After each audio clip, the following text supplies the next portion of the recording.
अब मुश्किल नहीं कुछ भी, नहीं कुछ भी।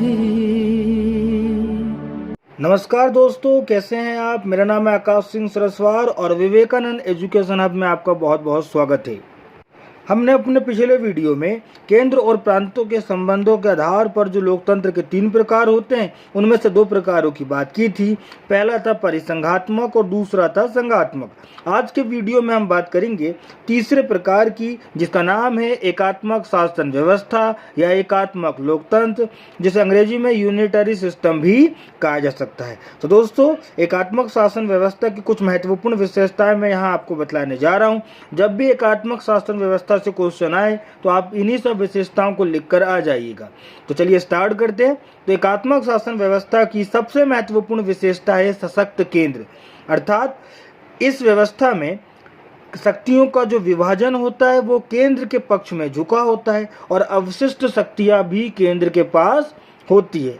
इस प्रकार केंद्र के पास अधिक शक्तियां होने के कारण ही केंद्र को सशक्त कहा जाता है। अब यहाँ एक सवाल बन जाता है कि अवशिष्ट शक्तियां क्या होती हैं। तो दोस्तों, अवशिष्ट शक्तियों को रेसिडुअरी पावर्स भी कहा जाता है और संविधान के अनुसार जो विषय संघ सूची, राज्य सूची या समवर्ती सूची में शामिल नहीं होते वह अवशिष्ट विषय कहलाते हैं और ऐसे नए विषयों के क्रियान्वयन की शक्ति या उन पर कानून बनाने की शक्ति ही अवशिष्ट शक्ति कहलाती है। तो इस प्रकार स्पष्ट है कि जो विषय पहले से उल्लेखित नहीं किए गए हैं, अगर कोई भी ऐसे नए विषय उत्पन्न होते हैं तो उन विषयों पर कानून बनाने वाली शक्ति अवशिष्ट शक्ति कहलाती है, जो एकात्मक शासन व्यवस्था में किसके पास होगी, तो वो केंद्र के पास होती है। एकात्मक शासन व्यवस्था की अगली महत्वपूर्ण विशेषता है कि यहाँ राज्य अनस्वर नहीं होते। अब अनस्वर का मतलब है कि राज्य स्थायी नहीं होते बल्कि उनका नाश हो सकता है। तो कहने का तात्पर्य यह है कि एकात्मक व्यवस्था में राज्य अनस्वर नहीं होते क्योंकि केंद्र की इच्छा पर उनका अस्तित्व समाप्त किया जा सकता है। केंद्र ही उनका निर्माण करता है और केंद्र ही उनको समाप्त कर सकता है। जबकि हमने संघात्मक व्यवस्था में देखा था कि वहां पर प्रांतों के समझौते के माध्यम से किसका निर्माण हो रहा था, केंद्र का। अतः वहां पर प्रांत केंद्र की इच्छा पर नाश समाप्त नहीं होते। एकात्मक शासन व्यवस्था की अगली महत्वपूर्ण विशेषता है एकल संविधान, अर्थात इस व्यवस्था में एक ही संविधान होता है जो पूरे देश के लिए काम करता है। प्रांतों के स्तर पर अलग अलग संविधान नहीं होते। तो इस प्रकार एकात्मक शासन व्यवस्था में एकल संविधान की परंपरा पाई जाती है। जबकि अगर आप संघात्मक व्यवस्था में देखें तो इसका अच्छा उदाहरण है अमेरिका, जहां 2 प्रकार के संविधान पाए जाते हैं। एक होता है केंद्रीय संविधान और विभिन्न प्रांतों पर उनके अलग अलग संविधान भी होते हैं। एकात्मक शासन व्यवस्था की एक और विशेषता पर बात करते हैं जिसका नाम है लचीला या नम्य संविधान। इसे इंग्लिश में आप फ्लेक्सिबल कॉन्स्टिट्यूशन भी कह सकते हैं।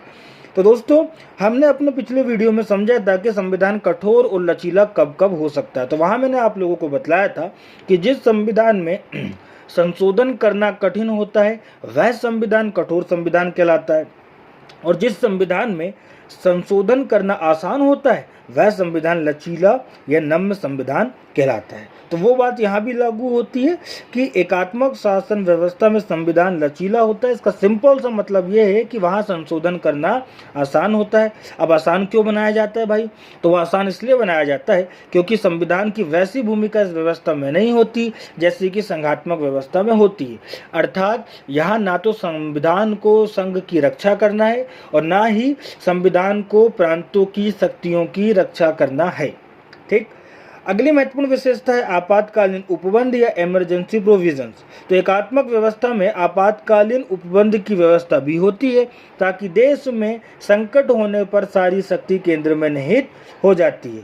तो कहने का तात्पर्य यह है कि जब भी एकात्मक व्यवस्था वाले देशों में कोई संकट आता है, कोई आपातकालीन स्थिति आती है, तो ऐसी स्थिति में सारी की सारी शक्ति अर्थात जो शक्ति प्रांतों को है वह भी किसके पास निहित हो जाती है, तो वह केंद्र सरकार के पास निहित हो जाती है। एकात्मक शासन व्यवस्था की अगली विशेषता है एकल नागरिकता या सिंगल सिटीजनशिप।